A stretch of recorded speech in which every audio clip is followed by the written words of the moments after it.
ಬಿಜೆಪಿಯಿಂದ ಹೊರಬಂದು VD leaders ಚಳುವಳಿ ಆರಂಭಿಸಿದ್ದಾರೆ ಅಣ್ಣಾಮಲೈ. ಪಕ್ಷ ಸ್ಥಾಪನೆಯ ಬಗ್ಗೆ ಅವರು ಮಾತನಾಡಿದ್ದಾರೆ.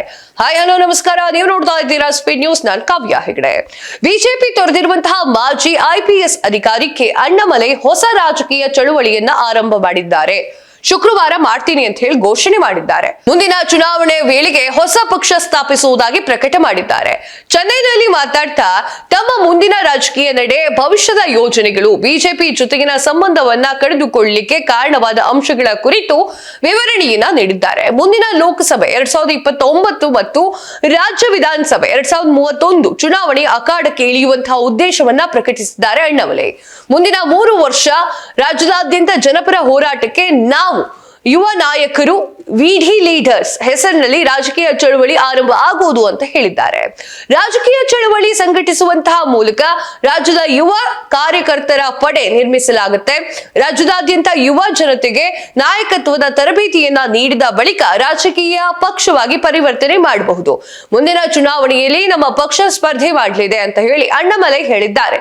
ನಮ್ಮ ಜನಪರ ಚಳುವಳಿ ಬೆಂಬಲಿಸಲಿಕ್ಕೆ ಆಸಕ್ತಿ ಹೊಂದಿದವರು ನೋಂದಾಯಿಸಿಕೊಳ್ಳುವಂತೆ ಜನರಿಗೆ ಆಹ್ವಾನ ನೀಡಿದ್ದಾರೆ.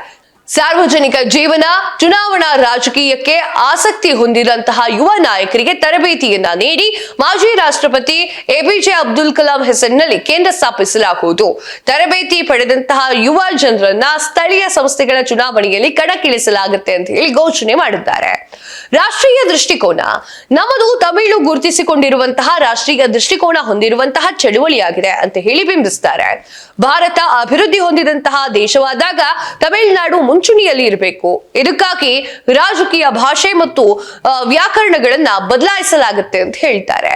ತಮಿಳುನಾಡಿನ ರಾಜಕೀಯದಲ್ಲಿ ತಮಿಳು ಮತ್ತು ಭಾರತೀಯರ ಗುರುತಿನ ನಡುವೆ ಅಗತ್ಯ ಇರುವಂತಹ ಸಂಘರ್ಷವನ್ನ ಸೃಷ್ಟಿ ಮಾಡಲಾಗಿದೆ. 2 ಗುರುತುಗಳನ್ನ ಒಳಗೊಂಡು ರಾಜಕೀಯ ಪಕ್ಷ ಸಂಘಟನೆ ಮಾಡಲಾಗುತ್ತೆ.